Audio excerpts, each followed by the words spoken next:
Hey, I'd like to welcome you to another episode of Mission Matters. My name is Adam Torres, and if you'd like to apply to be a guest on the show, just head on over to missionmatters.com and click on Be Our Guest to apply. All right, today I have the pleasure of welcoming Jesse Ehrenfeld, who is the 178th president of the American Medical Association. And just so everybody knows, this is part of our Milken Global Conference coverage series where we highlight and feature some of the top participants and attendees from the conference. First thing first, Jesse, welcome to the show. Thanks for having me. Excited about our conversation today. All right, Jesse. So the Milken Global Conference for us at Mission Matters, now I've been going on 4, it might be 3 or 4 years now. Maybe, I don't know, time flies when you're having fun. That being said, it's one of my favorite events and conferences of the year. What, for yourself, have you been in the past? Is this your first time? Like, give us a little bit of, your background with the conference. This is my first time at the Global Conference. I've been to other Milken Institute events, and I will tell you, it was just phenomenal to hear from so many thought leaders. Taking it all in was an experience. It was hard to describe to my kids and my husband where I was, what I was doing, being able to hear and learn from so many bright minds and folks who are out there. Yeah. As a first-time attendee, I love when I get to see things through the eyes of the first-time attendee. What was any highlights, whether it was the programming, the setup, the layout, anything, like any highlights you cared to bring out? It's unusual to be at a meeting with so many high-profile, high-impact leaders in their fields, and to be able to talk to them, to be able to have accessibility, to be in a room with Dr. Oz and Jill Biden at the same time, and be able to actually have some conversation was extraordinary for lots of reasons, including the fact that the global conference brings together folks from every political persuasion, every industry, to have important, deep conversations about what the future of society can be. Wow. Yeah, I couldn't agree more. And I look at things and I'm like, and you're just walking down, you're like, in this case, I'm like, oh, there goes Deepak Chopra. Oh, there goes so-and-so. There goes, I'm like, whoa, this is like, okay, that's cool. Just hanging out, right? I'm like, that's just a lot of fun. And not only that, but I feel like for me, at least some of the programming, like I don't always get to, pop in on sessions where I'm not dealing with a certain expertise or not. Like, so it's been described to me as like brain candy. Like you not only do you get to go further into your niche or whatever you care to know about, but you get to be on the cutting edge of a lot of different industries and kind of like choose what you want to get and understand that the content that's curated is going to be top notch individuals. Like it's vetted, yeah. And what was really great about that, I was asked to talk about the impact of AI in healthcare, and I'm sure we'll talk about that today. But to hear about the impact of AI across so many different industries as we're entering into this moment of tremendous societal transition, and that's really what's going on right now, was helpful to just get some context and grounding for the space that I spend most of my time in, which is obviously the healthcare delivery system. Yeah. Before we get into the impact of AI, which we'll definitely delve into, I don't want to assume that everyone listening, is familiar with and knows about the mission and directives of the American Medical Association. So maybe start there with a little bit of an overview, please. Well, the American Medical Association, the largest, most influential group of physicians across the nation, founded in 1847, believe it or not. Yeah. And I have the humbling honor of serving as the 178th president. And the mission is pretty simple, right? To advance the art and science of medicine and the betterment of public health. And, the AMA got its start stamping out snake oil and quackery back in the 1800s. And sometimes I feel like it's come full circle with a need to really emphasize the importance of evidence-based medicine, understanding how we develop the best scientific breakthroughs and make sure that those reach the American public. So we do a lot of work in that space.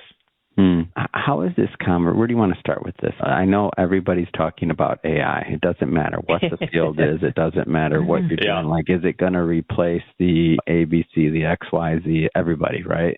I'll just throw it out there. Will AI replace physicians? How does that what's the interplay there? Yeah, the short answer is no, but while AI won't replace physicians who use AI will replace those who don't. And AI is a tool, right? I wouldn't go into an operating room. I'm an anesthesiologist. I'm going to see patients tomorrow. There's certain tools and things and devices and medications that I would just never not have with me when I'm providing care for patients, right? Very simple routine things, pulse oximeters to measure oxygen level, the ventilator systems that we use that have been built up and developed and devised and iterated over the last 3, 4 decades. AI is going to be one of those indispensable tools. It's very clear that that's happening in many places. It's going to happen in healthcare. I don't think AI is going to replace doctors, nurses, psychiatrists, dentists, pharmacists, anybody, but they're going to upgrade us. They're going to make us more capable, and we so desperately need not just better diagnostic capabilities, but we need to expand capacity. And I think, everybody in the country knows that we have a healthcare system in crisis. I had another call from a cousin today who's complaining that, it's 8 months to get in to see a new primary care doctor, and that was after spending 3 weeks trying to find somebody that would actually take him on. Those experiences are common. That is the situation that we're in. We just don't have the people, the capacity to scale the way to actually deliver care using the current approaches. We're going to have to lean into technology. We're going to have these tools that can let us do more with the same sort of human capital. And that's where AI can be so incredibly powerful. It will change the work. It will change how we deliver care. And I spend a lot of my time thinking about how can the delivery system pivot and be reimagined to benefit from these tools to make sure that every American gets what they need. Yeah. You can take this in any direction you want, but for those that haven't really considered AI currently, like current use of AI and what it's doing in the healthcare system, and you don't have to give any specific name or, hospital or anything like that or doctor, but any use cases that you've seen for AI where you're like, man, we're on the right path. Like, this is what I'm talking about. This is good. This is good. So there's 2 places that AI is in healthcare right now, and it is rapidly exploding. So, there's survey data. In 2023, about 38% of U.S. physicians were using AI. It more than doubled a year later, 66% last year of U.S. physicians using AI in their practice is a huge jump, right? So we're seeing overnight this instant uptake. And there's 2 areas, right? There's the sort of like completely unsexy administrative crap that's starting to happen. Very much needed for our system. Who wants to be, spend 20 minutes waiting on hold to talk to a receptionist to actually schedule an appointment?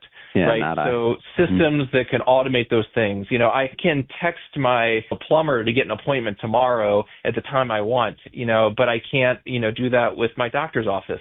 Those things are happening. Those sorts of sort of interfaces are coming online, scheduling issues, billing issues, supply chain issues, prior authorization issues, like the administrative things that need to happen at the interface of healthcare that patients are starting to see and expect are coming online very, very, very quickly. There's also clinical AI, and this is having slower adoption. And when you talk about AI in healthcare, this is what people's minds go to. They think about, well, where's the tool that provides the diagnosis? Where's the tool that tells me what kind of medicine I need? And those things are coming. And we're seeing rapid adoption in radiology is probably the easiest example for people to think about. And so there are now companies that have models that can instantly provide very helpful interpretations of scans and films and x-rays and MRIs.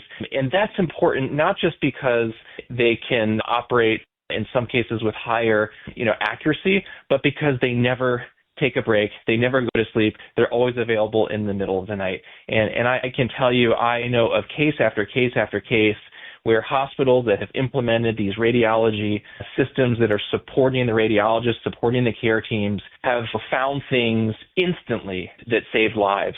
And as opposed to having to wait 20, 30 minutes, an hour, 2 hours a day for somebody to review a scan in detail, these systems can instantly, as soon as the data comes off the scanner, detect where there's a major problem and a patient needs to have some sort of intervention. Those kinds of places are really exciting as I think about the adoption of clinical AI, and we're going to see that in every specialty in all sorts of different ways. And what it means for a physician is it means I can change my work. I can do things differently. I can provide a different value, and hopefully I can actually look at my patient more and do less typing on the computer and actually restore the humanity that in a lot of cases gets lost from the day-to-day practice of medicine. Yeah, I can see that. And I feel like if we think about what this all leads to and what the goal is, right, of any advance, it's going to be better patient care, right? Like better outcomes. Like that's the goal.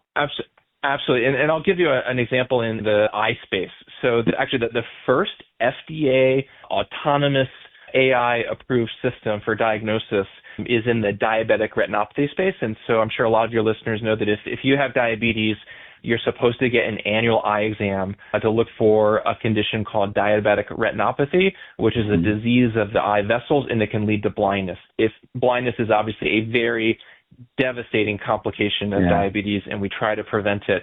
So, there are millions and millions of Americans who have diabetes. It's a huge epidemic. It's a huge problem. We could never make enough ophthalmologists to do screenings for every diabetic patient in America. There's just not possible. We don't have that capacity. There is now a machine that's the size of a glorified microwave. You can put it in a retail clinic. You can put it in a Walmart. And somebody with a high school education can put a patient in front of it. And the company has such confidence in the algorithms in the machine, they have liability insurance on the output. So if something goes wrong, they're willing to stand up and say, we will take ownership over this. They're that confident in the device. Now, suddenly, we can screen, theoretically, every patient in America. We can screen every patient globally for diabetic retinopathy. And it means that ophthalmologists no longer have to do screening exams. They no longer have to see normal eyeballs. They can just see the patients with the disease where they can actually have an impact. They can change their work. And if you think about AI changing the work across every specialty, that's where you can get some real power and add capacity to the healthcare system. Wow.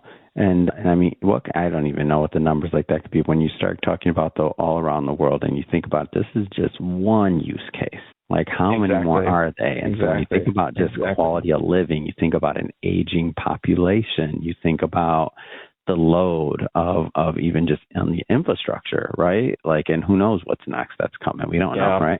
Like nobody. Well, and we have an aging population. People are fortunately living longer, but they're living with more chronic disease. Yeah, I'm an anesthesiologist. When I was in training 20 years ago, I would see normal healthy patients with one medication, one disease. Those patients may exist, but I don't see them. I don't know where they've all gone. All of my patients who come in for surgery, it's long lists of medications, long lists of chronic diseases and conditions that obviously takes just more work to manage all around the system. So, and the workforce just hasn't kept up. We've opened more medical schools, we've opened more nursing schools, we've added PA programs, but we just haven't added the human capital to keep up with delivering care in the same way. That's why the way we deliver care has to change. Amazing.